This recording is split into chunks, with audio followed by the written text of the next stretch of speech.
Chi sono i più grandi imprenditori della storia? Beh, non possiamo fare l'elenco, altrimenti resteremo qui per ore e non è il nostro intento. Ciò che è importante è che ogni grande imprenditore abbia portato un qualcosa di significativo, una innovazione o semplicemente un nuovo modo più efficace di fare qualcosa. Pensate a Henry Ford, il primo Henry Ford, che introdusse il concetto di catena di montaggio. Prima di lui si perdeva molto più tempo nell'assemblaggio meccanico. Con lui invece si è arrivati a una vera e propria rivoluzione della costruzione meccanica. Vi potrà sembrare poco, ma il metodo introdotto da Henry Ford è valido ancora oggi, dopo più di un secolo dalla sua grande intuizione. Ma, come detto, potremmo fare tantissimi esempi. C'è un esempio però di cui oggi vi voglio parlare. È un esempio che arriva dall'estremo oriente. L'esempio di un uomo che, pur quasi sprovvisto di una vera e propria istruzione, seppe creare praticamente dal nulla un colosso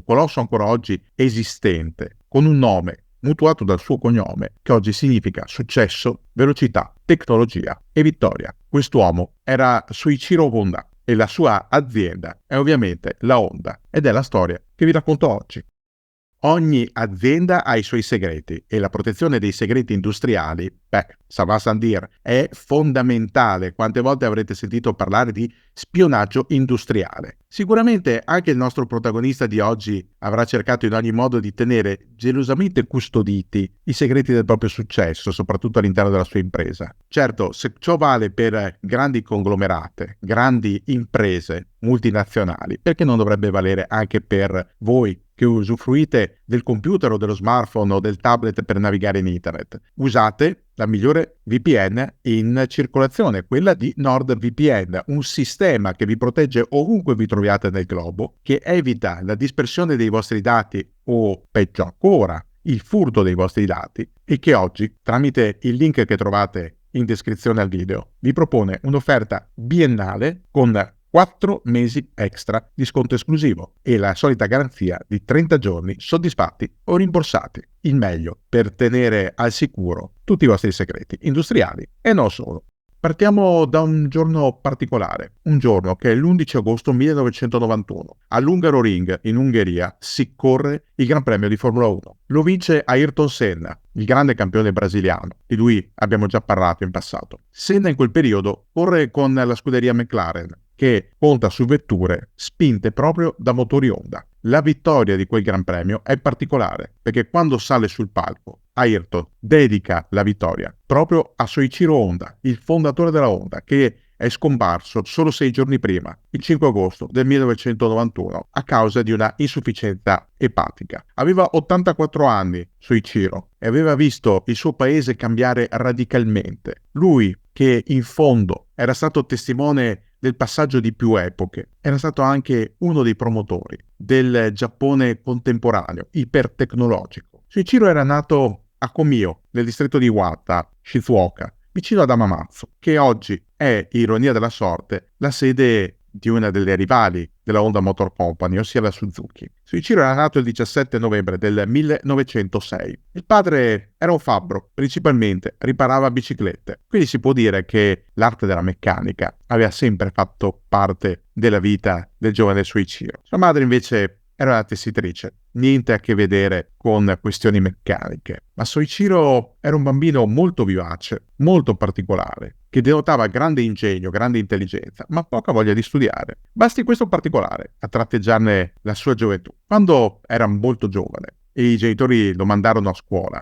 Soichiro aveva elaborato un metodo per sostanzialmente eludere il controllo dei genitori sui suoi voti. In che modo? Allora, all'epoca le scuole giapponesi consegnavano le pagelle alle famiglie, ognuna sigillata con un timbro particolare, e questo timbro doveva essere riprodotto ogni volta dalla famiglia per restituire indietro il documento, in modo tale da stabilire che la famiglia aveva effettivamente visionato i voti. Soichiro, siccome non gli piaceva molto andare a scuola e probabilmente non voleva che i suoi genitori se ne accorgessero, si era accorto che bastava davvero poco per replicare il sigillo di famiglia. Bastava semplicemente usare la copertura del pedale di una bicicletta usata. Quella copertura, che era in gomma, era estremamente flessibile, si poteva lavorare molto bene. e lui, in un pomeriggio, mentre il padre era via per una consegna, è riuscito a replicare perfettamente il sigillo di famiglia usando materiali di recupero. D'altronde per lui era semplice, già aveva capito che il suo cognome, Honda, era sostanzialmente simmetrico quando scritto verticalmente, quindi la frode era perfetta. Ma a Soichiro l'educazione classica non gli interessava. Era affascinato dalla meccanica. Aveva solo 10 anni quando vide passare per la prima volta nel suo villaggio un'automobile. Pensate, era il 1917, c'era la Grande Guerra. Il Giappone si era aperto all'Occidente solo da una trentina d'anni e solo appunto da 30 anni ne aveva sposato i costumi, rinunciando al suo passato di lungo medioevo. Soichiro è rimasto folgorato da quella invenzione meccanica, un qualcosa che lo aveva colpito. Anni dopo ebbe a dire che l'odore del tubo di scappamento, del gas di scarico, sembrava quasi un profumo per lui, un qualcosa di inebriante. Era così appassionato di motori, Soichiro, che a 14 anni prese in prestito una delle biciclette del padre per andare a vedere una esibizione di aeroplani. Quell'esibizione, condotta da un pilota acrobatico americano di nome Arthur Roy Smith, gli fece maturare una decisione importante. A 15 anni Soichiro Honda lasciò casa sua e andò a Tokyo per cercare lavoro. Non gli interessava più l'istruzione, voleva assolutamente diventare un meccanico. Nel giro di poco tempo trova chi gli dà la possibilità di esprimersi.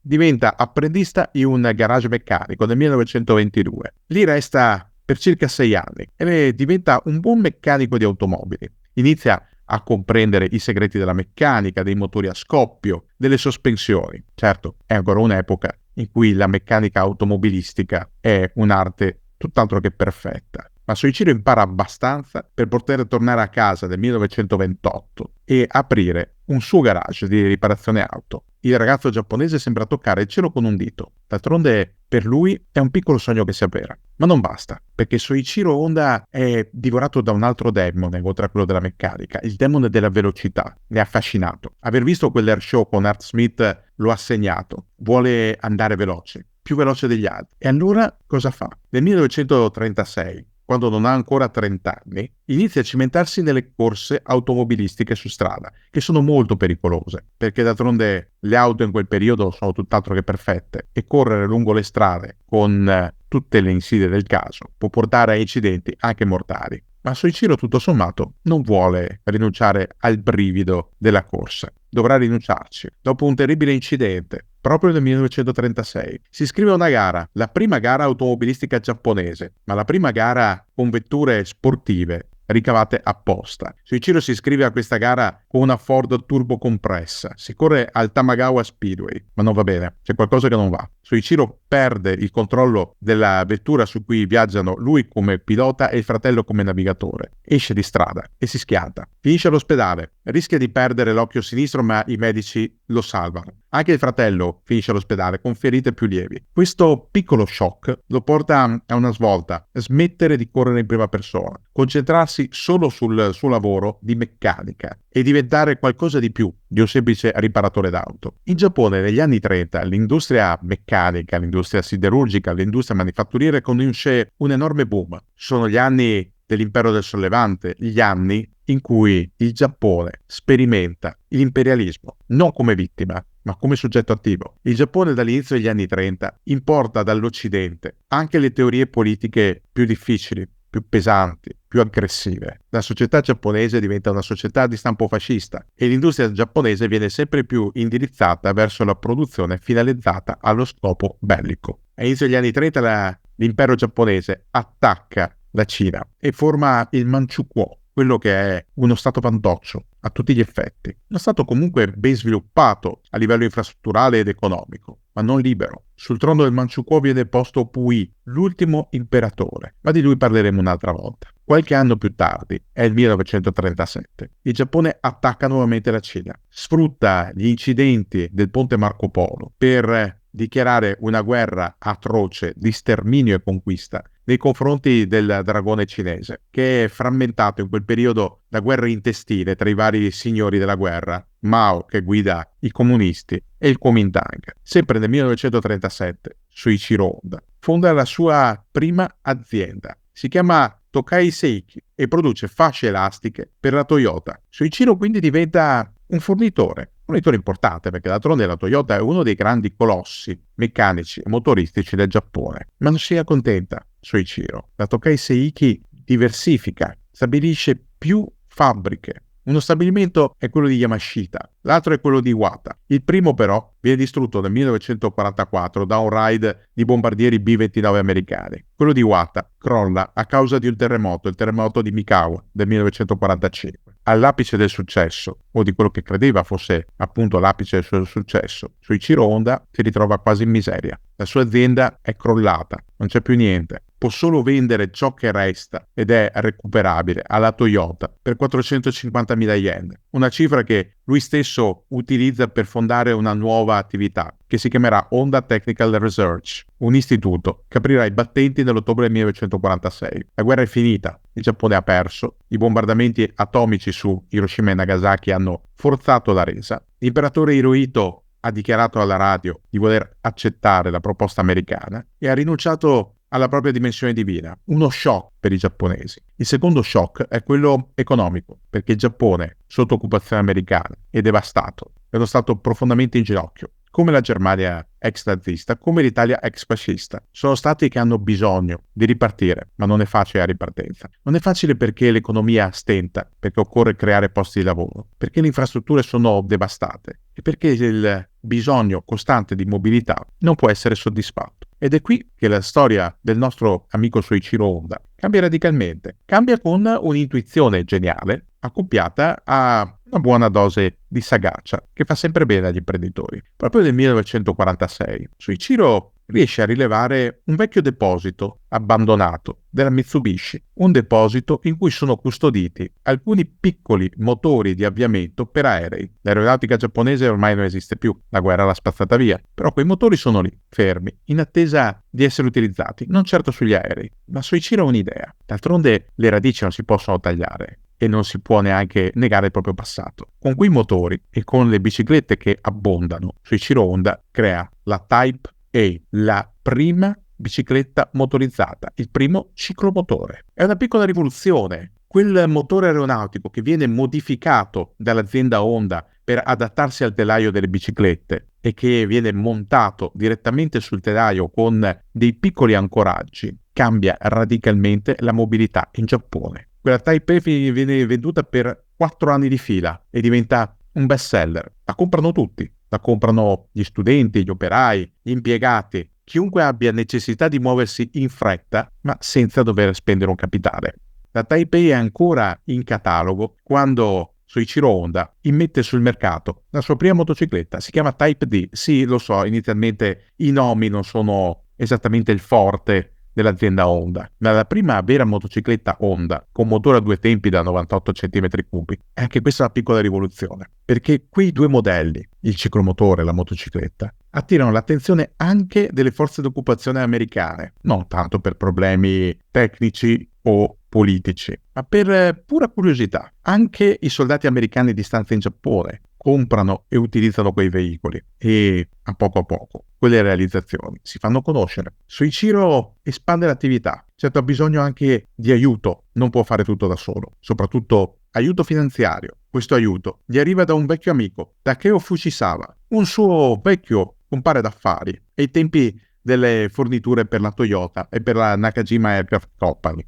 È il 1949 quando Fujisawa ritrova Honda e entra nella sua azienda e diventa il braccio finanziario. È Fujisawa che va a parlare con le banche, che va a chiedere i prestiti, che espone i business plan, li chiameremo oggi, i piani d'affari. A poco Honda cresce sempre di più. Nel 1959, sono passati solo 14 anni dalla fine della guerra, la Honda Motor Company, ormai si chiama così, apre la sua prima concessionaria come Honda Motorcycles negli Stati Uniti. È lo sconfitto che sbarca nella terra dei vincitori. Non è facile inizialmente per la Honda Motorcycles confrontarsi col mercato americano. D'altronde l'America è la terra delle Harley Davidson, delle Indian, delle grandi bicilindriche per i lunghi viaggi. Inizialmente l'arrivo della Honda Motorcycles viene vista un po' col classico sorrisetto di compatimento e un po' col fastidio dovuto all'arrivo dell'ultimo arrivato che aspira a entrare in un mercato che oltre alle sigle americane vede presenti soprattutto gli inglesi, Norton, BSA, Triumph, e gli italiani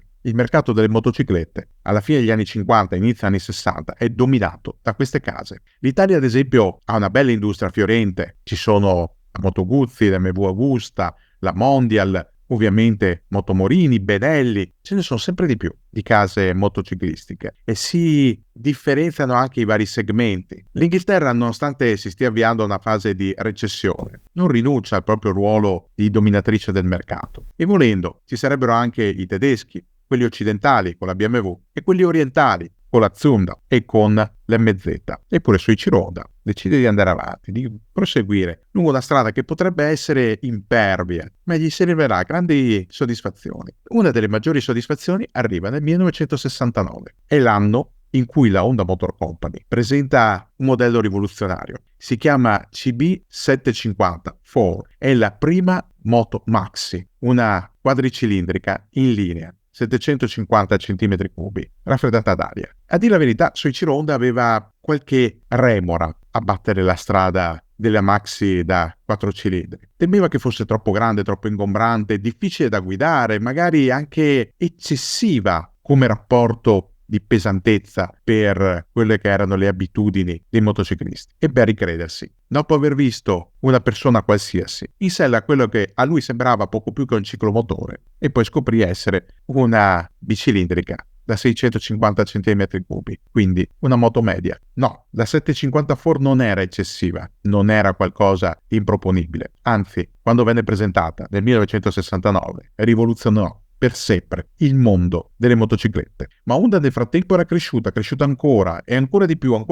Nel 1960 erano arrivate le prime auto, poi era arrivata l'idea di cimentarsi nelle corse, prima quelle con le moto, poi il ritiro dalle competizioni di motociclismo e l'ingresso in Formula 1 come costruttore e come fornitore di motori. Honda era diventata adulta, con due marchi riconoscibili, una H bordata per le auto e un'ala spiegata per le moto. Quei due marchi erano sinonimo di prodotti innovativi, tecnici, affidabili, ben costruiti e di buona qualità. Se fino a quel momento i giapponesi venivano visti solo come dei replicatori della tecnologia occidentale, capaci solo di prendere le radioline a transistor, smontarle, studiarle e ricostruirle col proprio marchio, grazie a Soichiro Honda e alla sua azienda, il mercato occidentale, europeo e nordamericano dovette ricredersi e ricredersi in fretta, perché a partire dall'inizio degli anni 70 non ci fu solo Soichiro Honda, si videro sempre di più le altre case giapponesi. Suzuki, la casa di Hamamatsu, anche questa motociclette e vetture, soprattutto da fuoristrada. Poi Yamaha, che in realtà derivava e deriva tuttora da un'industria che produceva strumenti musicali, da qui il logo, quei tre diapason. E infine Kawasaki, che per chi non lo sapesse è un'enorme conglomerata che costruisce di tutto: i treni ad altissima velocità, gli aerei ipersonici, le grandi petroliere, i ponti colossali per le autostrade, e quasi a tempo perso, tra un treno superveloce e una turbina per le centrali nucleari, realizza anche motociclette, alcune di queste molto potenti e molto apprezzate. L'invasione che arriva dal Sollevante e che parte a inizio degli anni 70 prosegue ancora oggi, dopo oltre 50 anni. Nelle strade vediamo sempre di più auto giapponesi e moto giapponesi. Molte di queste sono figlie, nipoti, pronipoti di Soichiro Honda, della sua voglia di stupire, di ricercare, di non accontentarsi, di trovare sempre nuove soluzioni. Le ultime grandi gioie Soichiro Honda le vive negli anni 80, quando prima Freddie Spencer riesce nell'incredibile successo di vincere nella stessa stagione sia il campionato 250 che il campionato 500 delle Gran Premio, ovviamente motociclistiche, e poi con la partnership con la McLaren, con i due separati in casa, i due grandi campioni, Ayrton Senna e Alain Prost. Soichiro Honda, come abbiamo detto, muore il 5 agosto del 1991. Ai suoi funerali non c'è proprio tutto il Giappone, ma poco ci manca. Persino la corte imperiale gli rende un veloce omaggio. D'altronde era stato l'uomo che era riuscito a risollevare il Giappone, partendo da poco. Un piccolo motore di derivazione aeronautica e un telaio di bicicletta, elementi quasi di recupero, elementi basici. Eppure da quel poco aveva riportato il Giappone a essere una potenza industriale. Era stato grazie anche a uomini come Soichiro Honda che il Giappone, da nazione sconfitta e quasi umiliata, era riuscito a tornare nel mondo delle grandi nazioni, soprattutto a livello economico. Il Giappone oggi è membro permanente del G7, è una delle grandi economie di questo pianeta. È guidata come nazione a livello economico da grandi imprese. Una di queste è proprio la Honda Motor Company, che nel frattempo si è dedicata anche ad altri progetti come la robotica e le questioni elettriche, il grande obiettivo del futuro, la mobilità sostenibile. Chissà cosa ne penserebbe oggi Soichiro Honda se fosse vivo. Certo, avrebbe un'età da Matusalemme, ma probabilmente, vedendo tutte le evoluzioni che ci sono state, vedendo la sua azienda sfornare di tutto e di più a livello di innovazione, avrebbe sorriso e avrebbe chiesto forse ai suoi tecnici se tra una vettura sportiva, un motore da Formula 1, una innovazione particolare nel campo della robotica o quel gioiello assoluto che è la NR750 a pistoni ovali, ci sia spazio, tutto sommato, ancora, per qualche novità, per qualche miglioria, per rendere tutto più bello, più veloce, più facile da guidare, più sicuro e in fondo ancora più capace di farci sognare ad occhi aperti.